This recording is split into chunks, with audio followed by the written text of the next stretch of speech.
तो वैसे तो आपने दुनिया के अंदर एक से बढ़कर एक बड़ा पागल देखा होगा, लेकिन मैं एक ऐसे शख्स को जानता हूँ, जिसे सारी दुनिया होशियार, अक्लमंद, दानिशमंद और इंटेलिजेंट बोलती है, मगर उसके बावजूद मैं उस शख्स को सबसे बड़ा पागल कहता हूँ।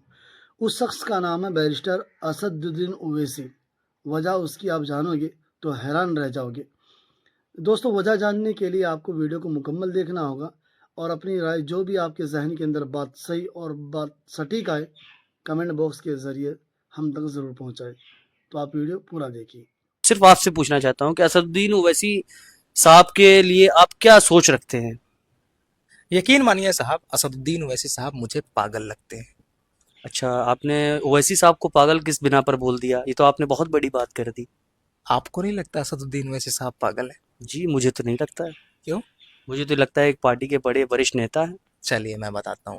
आपके कैमरे के सामने कह रहा हूँ, और हिंदुस्तान में शायद मैं पहला इंसान होऊंगा जिसने असदुद्दीन ओवैसी साहब के बारे में ये बोला है कि असदुद्दीन ओवैसी साहब पागल है। जी बिल्कुल पागल है असदुद्दीन ओवैसी साहब, क्योंकि वो अपनी कौम से एक तरफा मोहब्बत करते हैं। कौम के लिए दिलो जान रात दिन सब एक कर चुके हैं। कौम के नौजवान उन्हें गद्दार, एजेंट, बी टीम, सी टीम, डी टीम दिन रात गालियां देते हैं। दो दो कौड़ी के लोग असदुद्दीन ओवैसी साहब के बारे में गाली गलौज अपने जबान, गंदी जबान का इस्तेमाल करते हैं असदुद्दीन ओवैसी साहब के खिलाफ।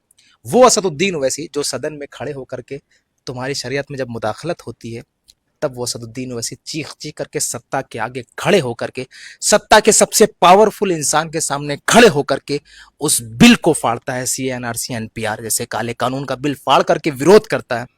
जब तुम्हारी शरीयत में मुदाखलत होती है तो अकेला बंदा खड़े होकर के आपकी शरीयत को बचाता है। पागल नहीं लगता? असदुद्दीन ओवैसी साहब वो जो मॉब लिंचिंग पर, सबसे ज्यादा मुसलमानों की मॉब लिंचिंग हुई, खुल करके मुसलमानों के हक में, हुकूक में अकेले सदन में खड़े होकर के मॉब लिंचिंग के खिलाफ बोलता है।